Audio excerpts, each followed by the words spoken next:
question then about the big businesses, the big brands, the national and multinational companies that are out there. What role do they play? Are they partners? Do they come in under the same Ruby, whatever the levels are, 6 levels, or what's their role exactly? Yeah, so with our tiers, the entry level tier is $600, the top tier is $20,000 plus. And so what we see today has really grown. I think that top tier is called Chairman's Circle. I have 23 businesses who are at that tier. And that is some of our largest companies. HCA, which has significant presence here, is at that level. Lockheed Martin is at that level. So we're seeing those very large companies who invest. We get a lot of local businesses significant that are there, but really those top 3 tiers are where we see our largest companies. AutoZone, Amazon, McLean are all in that 5, 10, 20,000 plus level. Because and what I love is they understand the value.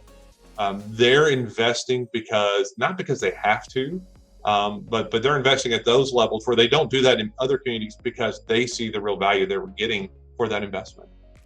Right. It's almost like planting seeds. I feel like this whole thing was scripted, but we know it wasn't. It's a natural conversation and it's organic probably because our interests are aligned.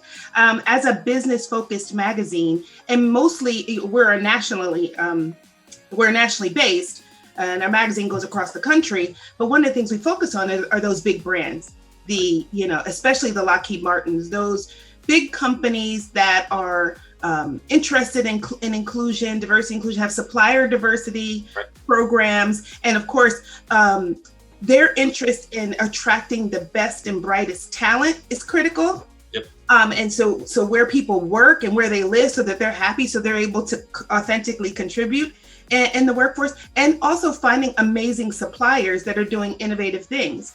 Sometimes the ability for a small business, maybe in Ocala or a partner of the CEP, may not be at the scale to necessarily be a tier 1 supplier to a Lockheed Martin or HAC or even to a Darden or other Florida-based companies.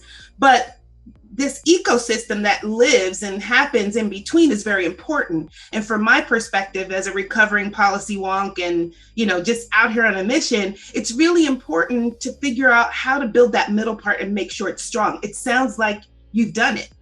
And that's, I appreciate that. I won't say we're done. We're all the way there, but man, the pieces. And that's why we do business retention the way we do. As an organization, we talk a lot about no silos. So business attraction isn't over here and advocacy over here. There's all this cross-pollination because when you're working with a company and it's a partner, and we work with every business regardless of if they're a partner or not. Mm-hmm. But we'll often find, hey, someone in business retention could be working with a business and they'll make a referral to someone in the business creation team because they know they need some assistance, or maybe someone on the advocacy team. Mm-hmm. And then we're making a referral. Oh, wait a minute, we've got a client you're working with. Maybe we need to work here, so that you're getting that really strong, building that business. Because one, we need those smaller, those tier 2, tier 3 suppliers to be strong, but also the tier 3 supplier today could be a tier 2 supplier tomorrow and a tier 1 supplier. So and if we can build it as a local based company, all that wealth is going to stay here. I love my big out of town companies that come and invest, and that's great. But I love when we can grow so that the ownership, the wealth is staying here in our community. So really being able to work both sides of that.